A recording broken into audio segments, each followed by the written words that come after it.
Martin again, thanks for your patience. We were talking about common purpose and the infiltration of that leading, I mean, basically goes right to the top. We're talking about the senior heads of state here, Gordon Brown, etc.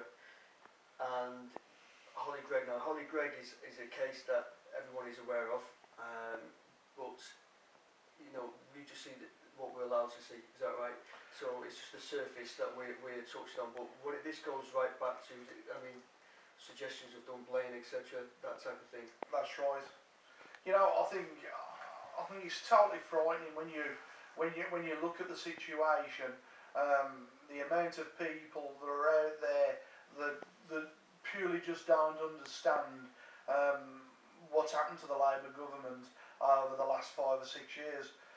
In 2006, 2007, and I have to say allegedly, basically for the camera, but if you want to take the 2 L's out of that and say that it's a fact, that's entirely up to yourselves. Tony Blair left government in 2006, 2007 purely from the point of view he had no other choice, and the reason that he had no other choice was because he was in support of paedophile groups across the country, mainly up in Scotland. And again, you know, this is where you know that things aren't quite right. And the background of Tony Blair and Gordon Brown and Maggie Thatcher have all got one thing in common: they're all relatives by ancestry, which is something that you need to check out and maybe something to Google when you're bored with Common Purpose. But I think that'll be a long time with the information that we've got to talk about. Holly Gregg, an absolutely disgusting situation for this young lady or this child and the family that are involved with this situation. I was speaking to Stuart Hossack only last week about the situation up in Scotland, who runs the site Sackle,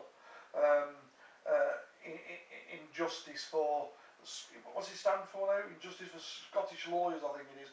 And you know, there's a situation there whereby Stuart's running for Parliament, or he's running for government in his local area, and it'd be nice to think that this guy would get in and obviously, you know, get amongst this rat-infested bloody kitchen, you know, because this guy, if he was to get in there and obviously open the can of worms up like we'd like him to, you know, I'm afraid there'd be a lot of people exposed, not only from paedophilia but also the corruption that they're involved with from a number of backgrounds.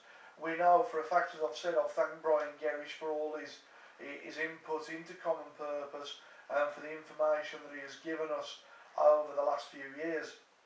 But we've come to a time in life whereby we can't just keep relying on the UK column and Brian Gerrish and other people that promote the wrongdoing of Common Purpose. What we need is people to get off the backsides and do something about it. Yeah. You just cannot just keep standing by and watching and letting it happen. We've diagnosed the problem. We know that it's Common Purpose, unlawful, malicious, vindictive persecution. We can now put a name to it. We can see the people that are part of it by the infiltration. We can see that when things go wrong, we know why, because Common Purpose is behind it. We look at the government, we look at the paedophilia, we look at why Tony Blair was kicked out. The only thing that fascinates me there is that Gordon the moron was put in as Prime Minister. Now, if he was the best of Tony Blair's choice, God only knows what the cretin must have been like who applied for the job and didn't get it. Because as we can see, Gordon is a moron, and he has been a moron for the last bloody 2 or 3 years. Probably all his life, but the public have known him as Gordon the moron for the last few years. Common Purpose, you know, is an infiltration that goes top to bottom of society. So we're talking about now every walk of life, as I've said, because I've mentioned Virgin Media, even into the private sector now. You know, whenever I see a problem, it sounds real daft, but I say Common Purpose. And when I look at it and I look at the techniques that are used, and you look at the fact that these people are Common Purpose graduates, I love the word graduates, purely from the point of view, these people know who we're talking about. And, you know, I seriously believe that they're running scared. Yeah. They're frightened because they've been uncovered. Yeah. And, you know, what you've got to look at is the effects that common purpose has on ordinary individual lives. Yeah. These courses cost between £4,500 and £6,000 a time. They come out of council budget. If you was to put in freedom of information requests into your local councils under the 2000 Act, the councils have got to give you the information on how much is spent on common purpose. So you look at your police authority, you look at the IPCC, you look at the judicial system, you look at Jack Straw, look at Tony Blair, look at Gordon Brown, look at your corrupt MPs, look at the expenses. It goes on and on and on. And you know, if I was to do that all day, I'd make you feel sick. Yeah. So it's there now for you to basically pick the bits up and obviously, you know, gain the knowledge to learn what can be done about it, because you're not stuck in the hands of these cretins. You can be helped, and you can be helped by understanding what it is and then combat it and come back with a force. I mean, just to add to that, if anybody's listening and watching there and they feel that, oh, this is something that's happening to everybody else, this is happening to you now, and talking about Holly Gregg, I mean, that's just one case. There's estimated, I think it's 4,500 children have been taken by the state, the government, each year.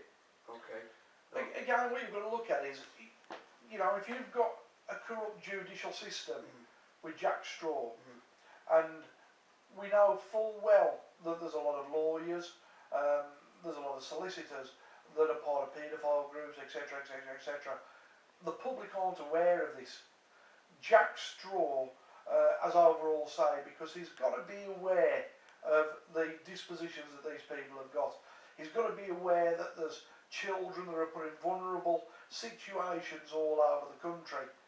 You know, I mean, recently I've looked at the Liberal Democrats with Nick Clegg, and you know, do you remember the baby P subject just last year? Yeah.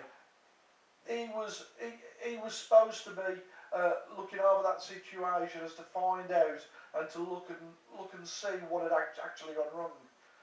As we can see, there's been cases since then whereby similar situations have happened. There was a young couple with a baby in Birmingham that was battered to death, and this came after. You know, so nothing has been learned. So this is where we start to understand that common purpose and the infiltration within government, with the judicial system, is now starting to take its toll, whereby people's lives are being ruined. And, you know, it can only get worse, and it's not going to get any better until we start to understand and pick up the pieces. But I've just had the wire again to say that we're coming to the close end of filming, so we'll be back in a while. Okay, everyone. Listening to this last part of the show, we've basically got another 45 minutes. This is where we're going to sort of wrap things up, but this is where, I mean, if you think everything that we've heard now is explosive, there's even more to come. So we'll speak again soon.